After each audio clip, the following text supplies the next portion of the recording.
بسم اللہ والصلاة والسلام علی رسول اللہ اما بعد۔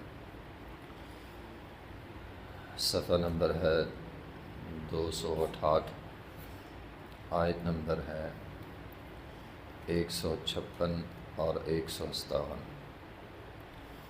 اعوذ باللہ من الشیطان الرجیم،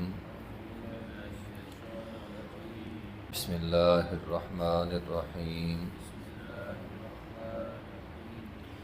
ان تقولوا انما انزل الکتاب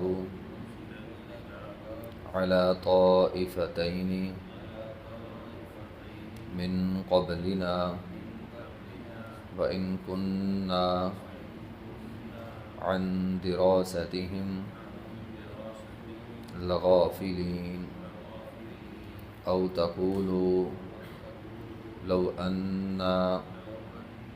أنزل علينا الكتاب لكنا أهدى منهم فقد جاءكم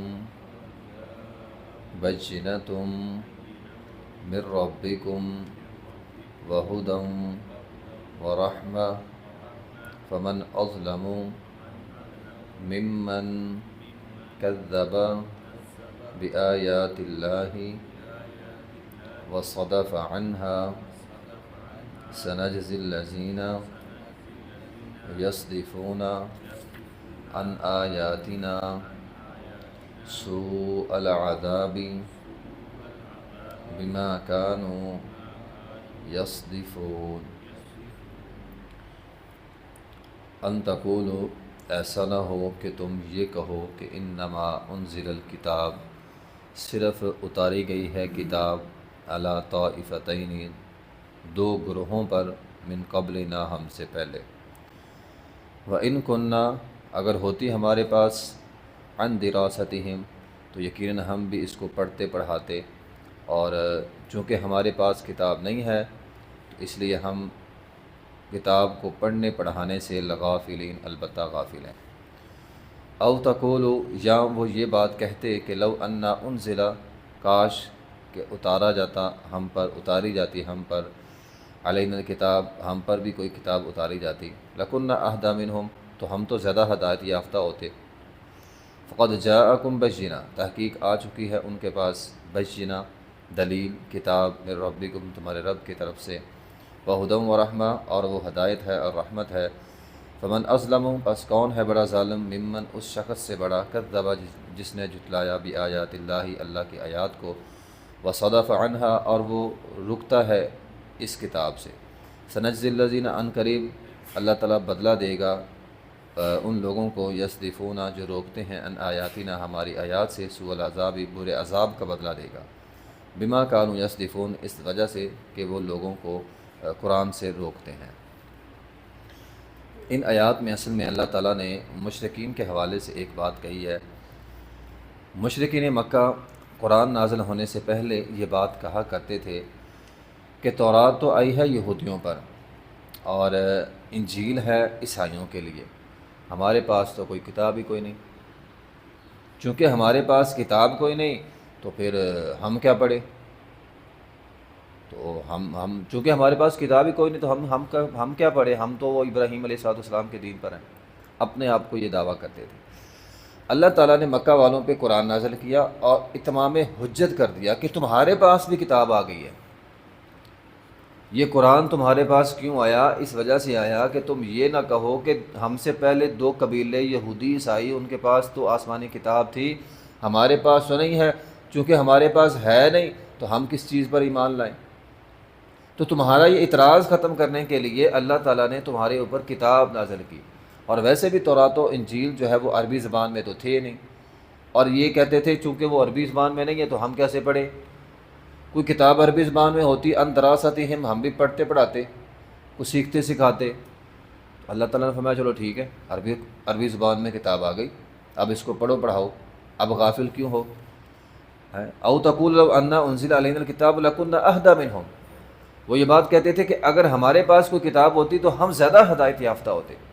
لیکن یہ جملہ مشرکین مکہ نے بولا تھا، اور آج بہت سارے موقعوں پہ ہمارے معاشرے میں یہ جملہ مشہور ہے، اگر ہمارے پاس یہ ہوتا تو ہم یہ کر لیتے، اگر میرے پاس اقتدار ہوتا تو میں یہ کرتا۔ جب جماعتوں کے پاس اقتدار آتا ہے تو وہی کام کر رہے ہوتے ہیں جو سابقہ حکومتوں نے کیا ہے۔ کسی کو آپ کہہ دیں نماز پڑھ لو، اور میرے پاس ٹائم نہیں ہے، اگر میرے پاس ٹائم ہوتا تو میں نے نماز پڑھ لینی تھی۔ ٹائم تو بعض اوقات مل بھی جاتا ہے، بندے پھر نماز نہیں پڑھتے، تو یہ گویا کہ بہانہ ہوتا ہے۔ اگر میرے پاس یہ ہوتا تو میں یہ کر لیتا، وقت ہوتا، چونکہ وقت نہیں ہے، ڈیوٹی ہوتی ہے جی، دکانداری فلاں فلاں، میں پھنسا ہوا ہوتا ہوں اس لیے میں نماز نہیں پڑھ سکتا، اگر وقت ہوتا تو پڑھ لیتا۔ جب اللہ وقت دیتا ہے پڑھتے پھر نہیں ہیں۔ تو یہ بات انہوں نے کہی کہ اگر ہمارے پاس کوئی کتاب ہوتی لَكُنَّا أَهْدَىٰ مِنْهُمْ، ہم زیادہ ہدایت یافتہ ہوتے۔ تو کتاب آ گئی، اللہ تعالیٰ فرمایا فَقَدْ جَاءَكُمْ بَيِّنَةٌ، یہ لو کتاب آ گئی، یہ لو وقت آ گیا تیرے پاس۔ جب وقت ہوتا ہے، نبی علیہ الصلوۃ والسلام نے فرمایا دو نعمتیں لوگ قدر ہی نہیں کرتے، وقت اور صحت۔ بندے کے پاس صحت بھی ہوتی ہے، وقت بھی ہوتا ہے، وہ دین کی طرف نہیں آتا۔ پھر جب زندگی کے کسی موڑ میں وہ پھنس جاتا ہے، ڈیوٹی سخت ہے، فلاں سخت ہے، فلاں سخت ہے، پھر بہانے کرتا ہے۔ تو اللہ تعالیٰ فرماتے ہیں فقد جاءکم بینہ، آگی تمہارے پاس بینہ کتاب، بینہ سے مراد قرآن ہے، من ربکم تمہارے رب کی طرف سے، وہدی ورحمہ، یہ قرآن ہدایت بھی ہے، رحمت بھی ہے۔ اب پڑھو اس کو، اب پڑھتے نہیں ہیں، اب قرآن ہے تو پڑھتے نہیں ہیں، ٹھیک ہے۔ فمن اظلم ممن کذب بآیات اللہ، اس شخص سے بڑھ کر کون ظالم ہو سکتا ہے جس نے اللہ کی آیات سے منہ موڑا، جھٹلایا، وصدف عنہا، اور اس سے کنارہ، صدف کنارے کو بھی کہتے ہیں، صدف روکنے کو بھی کہتے ہیں، خود بھی روکا اور لوگوں کو بھی اس قرآن سے جو ہے وہ روکا۔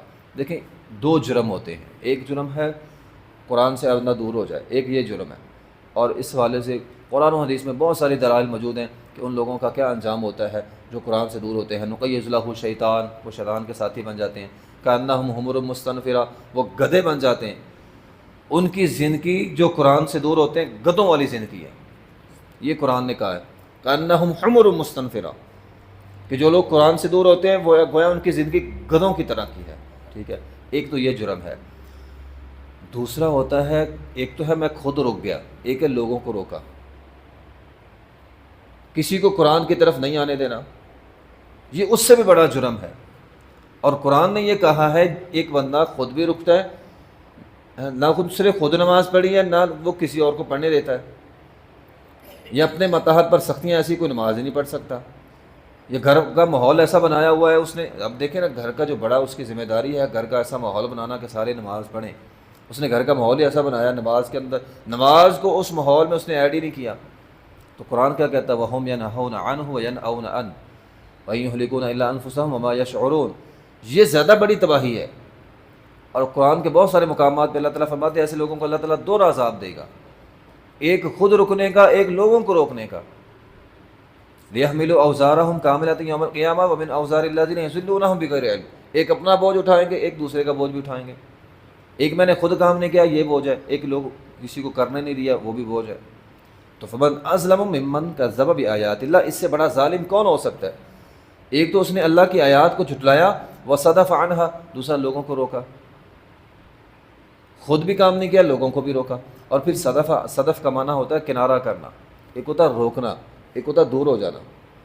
مثال کے طور پر میں کسی کو روکتا نہیں ہوں لیکن میں قرآن پہ عمل بھی نہیں کرتا، تو دونوں ہی جرم ہے۔